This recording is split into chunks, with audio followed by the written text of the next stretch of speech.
Hi hello అందరికీ నమస్తే. నేను జర్నలిస్ట్ రవీందర్. వీడియోలు రాక ఒక 5 days అవుతుంది. దానికి కొన్ని కారణాలు ఉన్నాయి. 2 గుడ్ న్యూస్ని మీతో షేర్ చేసుకోవాలనుకున్నాను.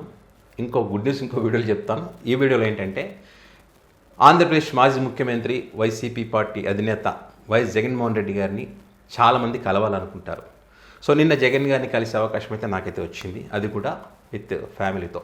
సో వాటికి సంబంధించిన ఫొటోస్ ఇక్కడ నేను జగన్ గారితో దిగినప్పుడు తాడేపల్లి ఆఫీస్లో, అండ్ అదేవిధంగా ఇక్కడ పిల్లలు పెద్దోడు చిన్నోడు మా ఇద్దరు పిల్లలు వీళ్ళు, అండ్ ఇది ఫ్యామిలీతో దిగినటువంటి ఫోటో అందరితో దిగారు జగన్ గారు. ఇది ఓకే. అండ్ ఏంటంటే ఇక్కడ ఒక ఆశ్చర్యము అద్భుతం అనిపించింది.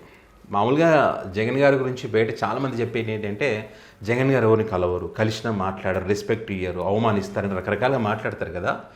సో అదంతా అబద్ధం అండి. అంటే కలవకముందు కొంతమంది నిజమేమో అనుకునే అవకాశం ఉంది, ఎందుకంటే తెలియదు కాబట్టి. సో నేను నిన్న వెళ్ళిన తర్వాత, నేను చూసిన తర్వాత ఇంత దారుణమైనటువంటి అబద్ధాలు చెప్తున్నారా, అబద్ధాలు చెప్తున్నారని తెలుసు కానీ ఇంత దారుణంగా చెప్తారా అనేటువంటిది నాకు నిన్న అర్థమైంది. ఎందుకంటే నేను లైవ్లో చూశాను కాబట్టి చెప్తున్నా. నేను ఒక సాధారణ జర్నలిస్ట్, నా పని నేను చేసుకుంటుంటాను. గవర్నమెంట్ చేసే ప్రజా వ్యతిరేక విధానాలకు సంబంధించి మనం వీడియోలు చేస్తూ ఉంటాం. మనల్ని ఆదరించే వాళ్ళు ఆదరిస్తున్నారు, తిట్టేవాళ్ళు తిడతా ఉన్నారు, బూతులు తిట్టేవాళ్ళు, ఇట్లా రకరకాలు అవుతుంటుంది. అయినా కూడా మన పని మనం చేస్తూ పోతున్నాం, ఎవరేమనుకుని మనకు సంబంధం లేదని. సో ఇట్లా ఈ కంటెంట్ అనేది, మనం చేసే కంటెంట్ అనేది అక్కడి దాకా వెళ్ళింది. బాగా చేస్తున్నారు, ప్రజల తరఫున గట్టిగా మాట్లాడుతూ ఉన్నారు అన్నప్పుడు ఈ మధ్యకాలంలో ఏమైపోతుందంటే ప్రభుత్వాన్ని ప్రశ్నించే ప్రతి ఒక్కరిని టార్గెట్ చేయడం మీరు రకరకాలుగా చేస్తూ ఉన్నారు కాబట్టి, సో వాళ్ళందరికీ కూడా వీళ్ళు భరోసా ఇస్తూ ఉన్నారు. ఖచ్చితంగా ప్రజల తరఫున పోరాటం చేసినప్పుడు మీకేమైనా ఇబ్బందులు ఉంటే కనుక వైఎస్ఆర్ కాంగ్రెస్ పార్టీ డెఫినెట్గా లీగల్గా మీకు సపోర్ట్ ఉంటుంది, అన్ని రకాలుగా మీ కుటుంబానికి అండగా ఉంటుంది అని చెప్పడము. ఇంకా అద్భుతం అన్నది ఏంటంటే ఇక్కడ జగన్ గారు ఇప్పుడు వైఎస్ఆర్ కాంగ్రెస్ పార్టీ అధినేత జగన్మోహన్ రెడ్డి గారు డబ్బులు ఇప్పించేసి పేటీఎం బ్యాచ్లతో తిట్టిస్తారు, అది చేస్తారు అంటారు కదా. నేను ఏమన్నారంటే అక్కడ కూటమి గవర్నమెంట్ ఏదైనా మంచి చేస్తే చెప్పండి, మాకేం అభ్యంతరం లేదు, కానీ వాళ్ళు చేయాల్సింది ఏదైతే ఉందో దాన్ని గుర్తు చేయాలి. అండ్ అదేవిధంగా వాళ్ళు చేయకపోవడం వల్ల రాష్ట్రంలో ఉన్నటువంటి ఇబ్బందులు, ప్రజలు పడుతున్నటువంటి ఇబ్బందులు, వాటన్నిటికి సంబంధించి ప్రశ్నించాల్సిన బాధ్యత ప్రతి ఒక్క జర్నలిస్ట్ పైన ఉంది. నిజాయితీగా వాటిని మా దృష్టికి తీసుకురండి, మాకు అన్నీ తెలుసా అనుకో, అండ్ అదేవిధంగా ప్రభుత్వం దృష్టికి తీసుకుపోండి.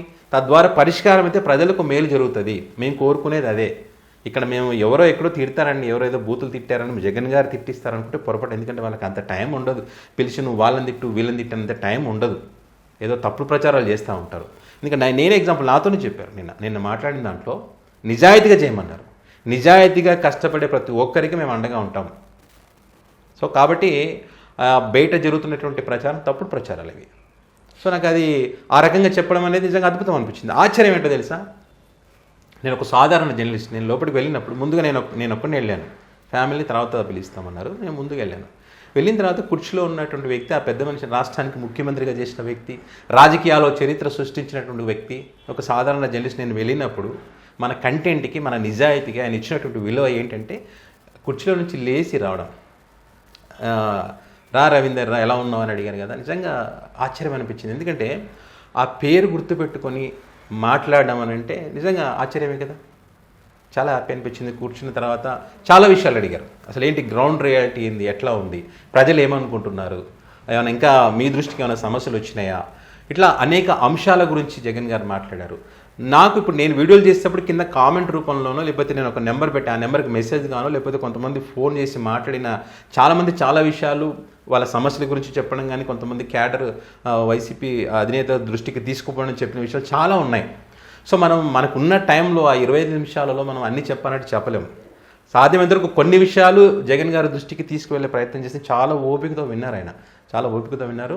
డెఫినెట్గా ప్రజల తరఫున మనం ఫైట్ చేస్తాం. ఈ కూటమి ప్రభుత్వం ఫెయిల్ అయింది, ఏం చెయ్యాలో చేయించే పనులు కూడా మనం చేయిస్తాం. రాబోయే రోజుల్లో ఖచ్చితంగా మీలాంటి నిజాయితీగా ఎవరన్నా ఉంటే వాళ్ళు పని చేయండి, మీకు తోడుగా ఉంటూ ప్రజల తరఫున మనం పోరాటం చేసి వాళ్ళకి న్యాయం చేసే విధంగా మనం ప్రయత్నం చేద్దాం. రానున్న రోజులన్నీ కూడా మంచిగా ఉండబోతున్నాయి, ఫీల్డ్లోకి రాబోతున్నాం. సో ఖచ్చితంగా చాలా కాన్ఫిడెంట్తో చెప్పిన మాట, వైఎస్ఆర్ కాంగ్రెస్ పార్టీ 2029లో అధికారంలోకి వచ్చి తీరుతుందని చెప్పి చాలా అంటే చాలా కాన్ఫిడెంట్గా చెప్పారు జగన్ గారు. అండ్ అదేవిధంగా మనల్ని కొన్ని విషయాలు అడిగారు పర్సనల్, మన ఏరియా ఎక్కడ ఏంటంటే మనం చెప్పాం. నా గురించి అడిగారు ఏ ఏరియా ఏంటి అని అడిగితే చెప్పా, తెలంగాణ రాష్ట్రం, అలంపూర్ నియోజకవర్గం అంటే అక్కడ చల్లా వెంకటరామరెడ్డి గారు ఉంటారు. ఆయన గురించి అడిగారు, చల్లా వెంకటరామరెడ్డి యాక్టివ్గా ఉన్నారా ఏంటి, నియోజకవర్గ పరిస్థితి అండ్ ఇట్లా కొన్ని విషయాలు అడగడం జరిగింది ఆ పర్సనల్కి సంబంధించి కూడా. తనకు పిల్లలతో మాట్లాడడం కానీ, వాళ్ళు కూడా నిజాయితీగా ఉండాలి, ఏమంటారు మంచిగా చదువుకోవాలి, సమాజానికి మీరు కూడా ఉపయోగపడాలి అలాంటి విషయాలు వాళ్ళతో కూడా మాట్లాడడం జరిగింది. అయితే పిల్లల్ని లోపలికి పిలిచినప్పుడు, వాళ్ళు లోపలికి వచ్చినప్పుడు కూడా జగన్ గారు లేచి ఎదురు వచ్చి మాట్లాడారండి. పిల్లలు వస్తే కూడా కుర్చీలో కూర్చున్న వ్యక్తి లేచి వచ్చి ఎదురుగా వచ్చి వాళ్ళని పట్టుకుని వాళ్ళు మాట్లాడేది అసలు నిజంగా ఇది అదే ఇట్లా లేచి వచ్చి పిల్లలతో మాట్లాడుతున్నటువంటిది ఇది. ఇక్కడ కూర్చున్న వ్యక్తి ఇట్లా లేచి వచ్చాడు మేము లోపలికి వెళ్ళగానే. సో నిజంగా అంటే గొప్పవాళ్ళు కదండి. ఎంతైనా ఎంత కష్టపడితే, ఎంత సాధించింటే, ఎన్ని స్ట్రగుల్ అవుతాయి ఈ స్టేజ్కి వచ్చింటారు. అలాంటి వ్యక్తుల్ని కలవడం అనేటువంటిది మరి అది నిజంగా అదృష్టంగా అనుకోవాలి. సో ఈ స్థాయికి వచ్చారంటే వాళ్ళు ఎంత కష్టపడి ఉంటారు. అలాంటి వ్యక్తులు మనకి ఈ రకంగా రెస్పెక్ట్ ఇస్తున్నారంటే నిజంగా హ్యాట్సప్ చెప్పొచ్చు. చాలా బయట ఉన్నటువంటి అభిప్రాయాలు వేరు, అక్కడికి వెళ్ళొచ్చిన తర్వాత డెఫినెట్గా వాళ్ళ అభిప్రాయాలు మారుతాయి అనడంలో ఎలాంటి సందేహం లేదు. దానికి ఎగ్జాంపుల్ నేనే. సో ఇంకొకటి ఏంటంటే క్యాడర్కి సంబంధించి, క్యాడర్ చాలామంది ఏంటంటే బయట ఎవరో ఇప్పుడు సోషల్ మీడియా వేదికగా అనుకోండి, అండ్ అదేవిధంగా కొంతమంది చెప్పేటువంటి మాటలు అనుకోండి, లేకపోతే వాళ్ళకు ఉన్నటువంటి అనుమానాలు అనుకోండి, లేకపోతే వైసీపీ పార్టీకి చెందినటువంటి లీడర్ల యొక్క పనితీరుకు సంబంధించి అనుకోండి, ఏమో ఎట్లా ఉంటుందో పరిస్థితి అనేటువంటి అనుమానం ఎవరికన్నా ఉంటే ఆ అనుమానాన్ని మీరు మీ మనసులో నుంచి చేరిపోయండి.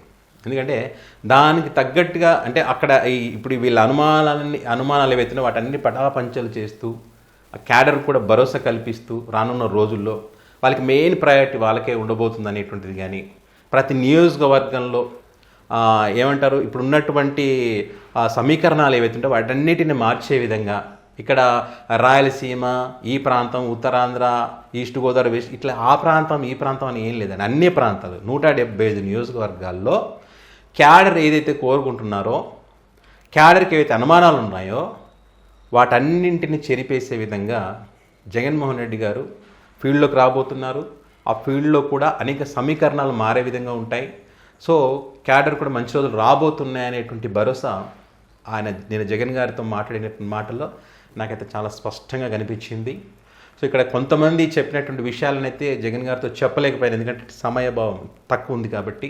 సో డెఫినెట్గా మళ్ళీ ఏదైనా ఉంటే ప్రజలకు సంబంధించి కానీ, గ్రౌండ్ రియాలిటీకి సంబంధించి కానీ, ఇంకా చేయాల్సినటువంటి పనులు ఏమైనా ఉన్నాయా, వాటికి ఏం చేస్తే ప్రజలకు మేలు జరుగుతుందనేటువంటి విషయాలకు సంబంధించి కానీ మా దృష్టికి తీసుకురావాలనుకుంటే మళ్ళీ కలవచ్చు.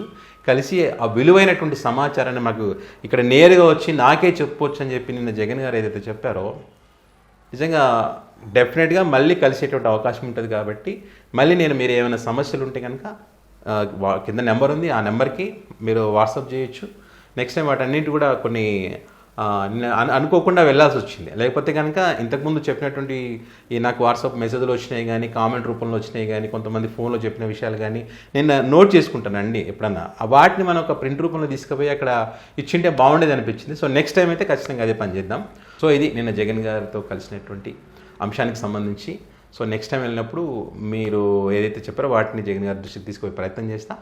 సో మరి దీనికి సంబంధించి మీరేమనుకుంటున్నారో మీ అభిప్రాయాన్ని కామెంట్ రూపంలో పెట్టగలరు. Thank you.